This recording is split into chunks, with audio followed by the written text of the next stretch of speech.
महाकारुणिक तथागत भगवान बुद्ध, वैसे ही डॉक्टर बाबा साहब अम्बेडकर जी, इनको त्रिवार अभिवादन करता हूँ।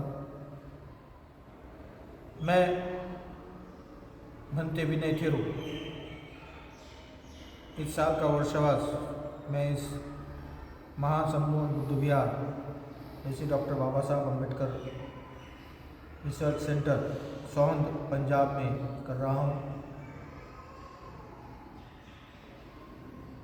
हमने कुछ दिन पहले ही धम्म दीक्षा दिवस और धम्म क्रांति दिवस का आयोजन किया था। धम्म दीक्षा दिवस डॉक्टर बाबा साहब अम्बेडकर जी ने हमें 14 अक्टूबर 1956 को नागपुर की नाग भूमि पर अपने 7 लाख अनुयायियों के साथ मिलकर इस दुनिया की सबसे बड़ी क्रांति की थी, जिसे हम लोग धम्म क्रांति दिवस के रूप में भी मनाते हैं।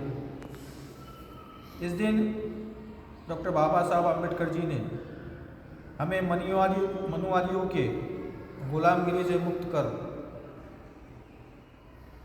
दुनिया का सर्वश्रेष्ठ ऐसा भगवान बुद्ध का धम्म दिया, धम्म की दीक्षा दी और धम्म की दीक्षा देकर हमें उस मनुवादियों के गुलामगिरियों से मुक्त कर एक नया जीवन प्रदान किया, ताकि हमारा समाज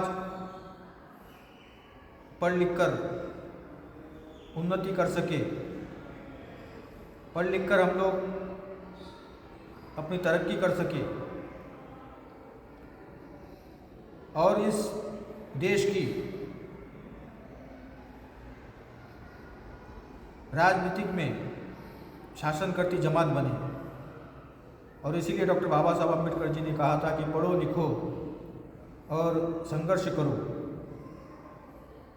क्योंकि शिक्षा वो शेरनी का दूध है, जो इसे पिएगा वो दहाड़ेगा ज़रूर। और इसी कारण हम लोग आज ये जीवन जी रहे हैं। उसी के साथ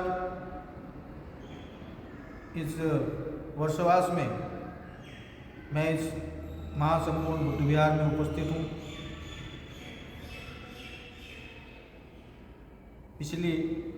अगली आने वाली कार्तिक पूर्णिमा को इस वर्षवास का समापन होगा। वर्षवास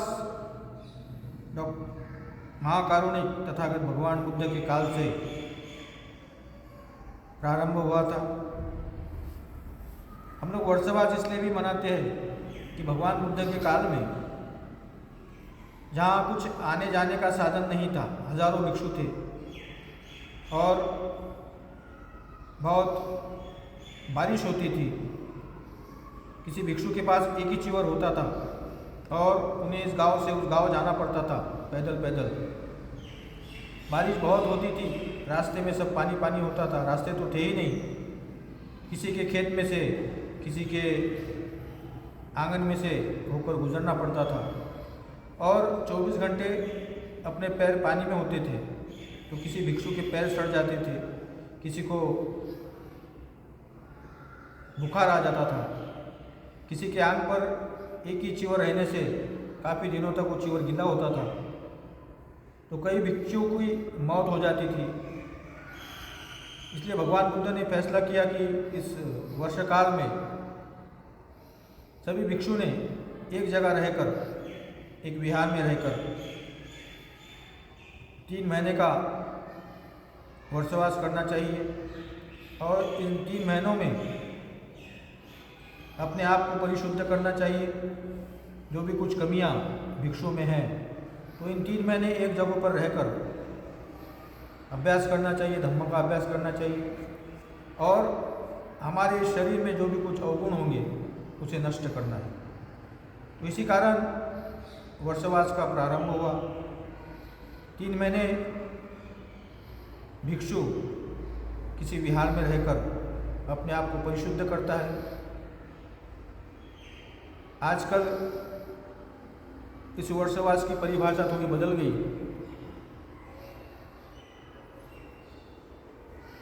हालांकि वर्षवास जो होता है वो सिर्फ भिक्षुओं का होता है, ना कि श्रामणेर का और ना ही उपासकों का। लेकिन आजकल थोड़ा इसका स्वरूप बदल गया है।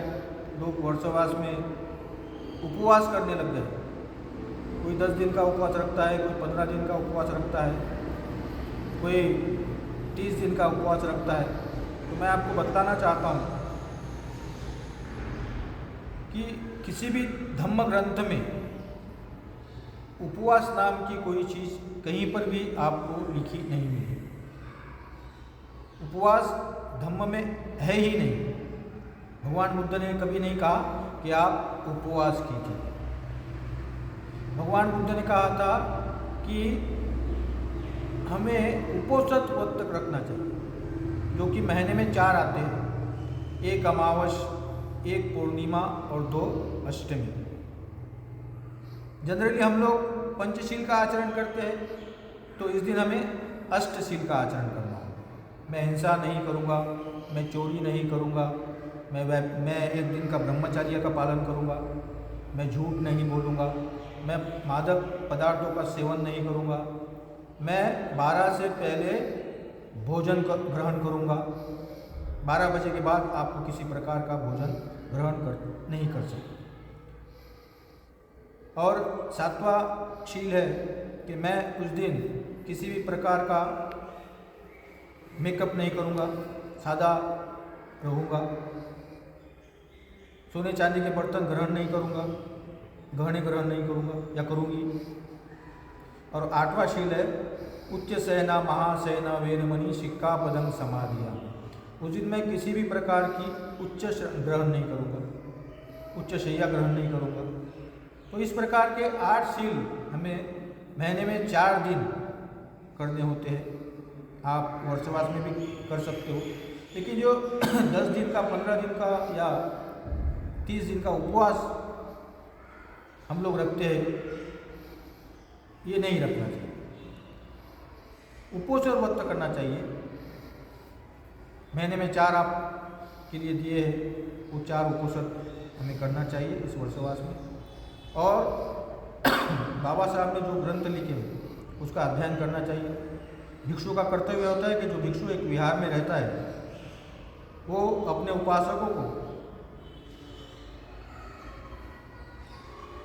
धम्म सिखाए, और उपासकों का कर्तव्य होता है कि धम्म श्रवण करें, भिक्षु के पास से उनकी सेवा करें, उनके भोजन दान दें, उन्हें जो भी आवश्यक वस्तु होती है वो दान करें।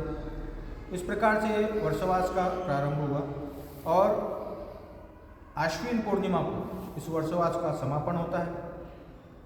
जो लोग आश्विन पूर्णिमा को नहीं कर पाते तो कार्तिक पूर्णिमा को इस वर्षवास का समापन हम लोग कर सकते हैं। जो भिक्षु वर्षवास करता है, उस विहार के जो उपासक उपासिका होती है, उस भिक्षु को उन्हें चिवरदान करना होता है। जो भी आप भिक्षु को दान कर सकते हो दान करना चाहिए। और फिर से 3 महीने के बाद भिक्षु अपने आप को परिशुद्ध कर फिर 9 महीने और धम्म का प्रसार करने के लिए निकल जाना चाहिए। क्योंकि भिक्षु जो है वो चिवर इसीलिए लिया है कि हमने धम्म का प्रचार और प्रसार करना चाहिए, ना कि एक जगह रहकर भोजन कर आराम करना चाहिए। भिक्षु का कर्तव्य है कि धम्म का प्रचार और प्रसार, लोगों को शील का महत्व, अपने शरीर में जो भी विकार है उसे किस प्रकार हम नष्ट कर सकते हैं।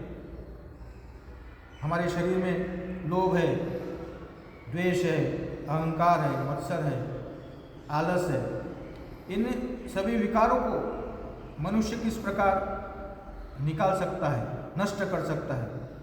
तो इस प्रकार का ज्ञान हमें उपासक उपासिकाओं को देना चाहिए।